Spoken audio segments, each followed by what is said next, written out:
Turn around, look at what... Bonjour à tous, j'espère que vous allez tous extrêmement bien mesdames et messieurs et bienvenue sur cette toute nouvelle vidéo. On se retrouve pour retracer la timeline officielle de Stranger Things du début jusqu'à la fin. Parce que oui, avec l'arrivée de cette saison 4 et de ce deuxième volume de la saison 4, on a pas mal de questions dont on a maintenant la réponse et on a pas mal de vides qu'on peut maintenant combler durant la timeline officielle de la série. Avant toute chose, je précise qu'on va uniquement aborder les années les plus importantes de la série parce que si je me mets à parler épisode par épisode, événement par événement, tout ce qu'ont fait les personnages chaque jour, cette vidéo risque d'être vraiment très longue. Du coup, quand ça va concerner toute une saison entière, parce que oui, généralement, chaque saison va se baser sur une semaine à peu près, du coup, je vais pas vous dire telle chose c'était l'épisode, tel jour c'était l'épisode, ça va vraiment prendre des semaines. Je le demande très rarement en début de vidéo, mais si vous êtes nouveau ou nouvelle sur la chaîne, je vous invite vraiment à vous abonner ainsi qu'activer les notifications, bien évidemment si le contenu vous plaît, mais surtout si vous kiffez Stranger Things, parce que cette semaine sera une semaine entièrement dédiée aux vidéos Stranger Things pour tout simplement bien marquer l'occasion sur la chaîne YouTube, alors n'hésitez pas pour ne pas rater du prochain contenu. Vous pouvez aussi venir me suivre sur Instagram, j'adore blablater, j'adore discuter avec vous, je suis ouvert à tous les MP. Si vous avez besoin de quoi que ce soit, je suis à votre disposition. On commence directement par l'année la plus importante de la série qui est tout simplement l'année 1959 qui va marquer la création du grand Big Bad de la série, du plus grand méchant de la série en général, Monsieur Vecna. Et oui, c'est en 1959 que la famille des Krill a tout simplement emménagé à Hawkins et c'est là que leur fils Monsieur Henry a commencé à avoir des pouvoirs, a commencé à tuer des animaux, à devenir bizarre. C'est là que sa mère s'est rendu compte que son fils était de plus en plus bizarre. Elle a appelé Monsieur Brenner et c'est là qu'il a commencé à tuer toute sa famille. Son père a été emprisonné pour le meurtre et du coup il finit dans un hôpital psychiatrique et c'est là où Brenner va tout simplement le transférer depuis cet hôpital jusqu'au laboratoire de Hawkins. Et du coup la création de numéro 1 alias Vecna. Juste après on entre dans les années 1960. En 1965 on va assister à la naissance de Eddie. En 1966 la naissance de Steve et en 67 on a quand même une bonne petite liste quand même. On a Jonathan, Heather, Nancy, Billy ainsi que Barbara la copine de Nancy. Juste après en 1971 on va assister à la naissance de la nouvelle génération, Suzy, Mike, Dustin, Lucas ainsi que Max. Et sans oublier Sarah Hopper la fille de Hopper ainsi que Jane aka 11. Et pour terminer avec les naissances on assiste 4 ans après à la naissance de Erika la petite sœur de Monsieur Lucas. Et c'est là que les choses vont devenir de plus en plus sérieuses parce que c'est en 1978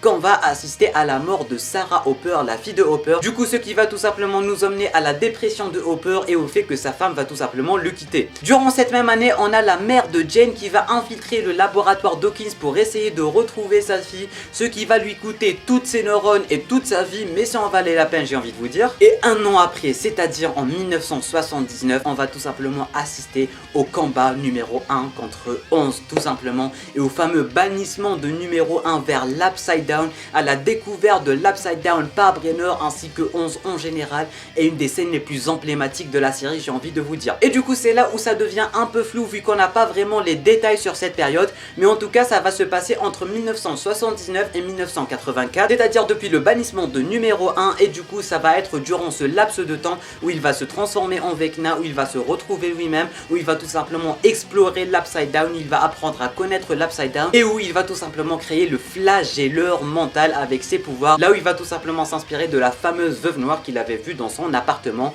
et là où il va commencer à mettre son plan en exécution. Après 79, on entre directement dans les événements du tout premier épisode de cette saison 1, et du coup on est le 6 novembre 1983, et c'est là que Hans a ouvert le portail, s'est échappé, et un jour après on a tout simplement eu la disparition de Will. Et du coup c'est aussi la fameuse année où le temps s'est arrêté dans l'Upside Down. Et à partir du 7 novembre on va tout simplement avoir les événements de la toute première saison que je vais tout simplement éviter de vous citer parce que ça va être en quelque sorte un jour par épisode, et du coup si je vais vraiment vous parler de tous les épisodes de la saison 1, cette vidéo n'en terminerait vraiment pas. Ce qui nous ramène en 1984, le début de la saison 2 et l'arrivée de Max ainsi que Billy sur Hawkins. Un ou deux jours après l'arrivée de Max, c'est-à-dire le 1er novembre 1984, on a tout simplement le flagelleur mental qui va officiellement prendre le corps de Will en tant que hôte. Et du coup c'est pour ça que je vous disais que ça se passait entre 1979 ainsi que 84 que le flagelleur mental a tout simplement simplement été créé pour la simple et bonne raison que sa première apparition était en 84 et que Vecna a tout simplement été banni en 79. Et du coup pendant ce laps de temps il a eu le temps de créer le flagelleur mental. Du coup le flagelleur mental a eu il, ce qui va nous ramener directement aux événements de cette deuxième saison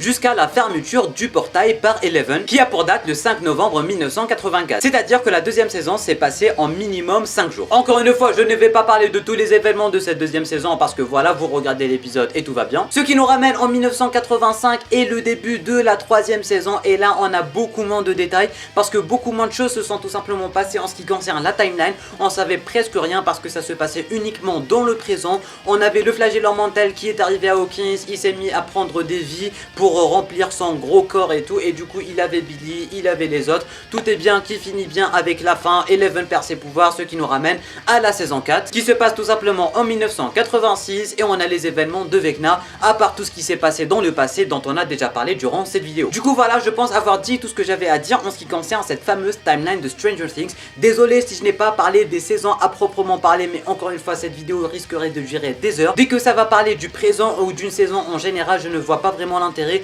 de vous dire tout ce qui s'était passé durant la saison parce que moi ce qui m'importe vraiment ça va être la timeline et quand cette chose s'est passée, etc., etc. Quand ça va concerner le présent, vous avez tous regardé la série, vous savez tous ce qui s'est passé globalement tant que ça concerne pas des années, des flashbacks, etc. Du coup voilà, merci à tous ceux et celles qui ont regardé. J'ai vraiment fait de mon mieux pour faire en sorte que ça soit le plus clair possible en fait. J'ai vraiment pris les années les plus emblématiques de la série, j'ai envie de dire, et les plus marquantes, et je pense que ça peut faire le taf. N'hésitez pas à me dire en bas dans les commentaires qu'est-ce que vous avez pensé de cette petite timeline, si vous avez quelque chose à ajouter, si vous avez des théories, n'hésitez pas à les balancer dans les commentaires. Je vais vraiment prendre un très grand plaisir à lire vos commentaires, j'adore faire ça et j'adore débattre avec vous. Tu peux t'abonner à la chaîne YouTube ainsi qu'activer les notifications en cliquant juste ici sur ma grosse gueule. Tu peux regarder une autre vidéo en cliquant juste là. Et moi je te dis à très bientôt pour une toute nouvelle vidéo. C'était un Amiat, portez-vous bien.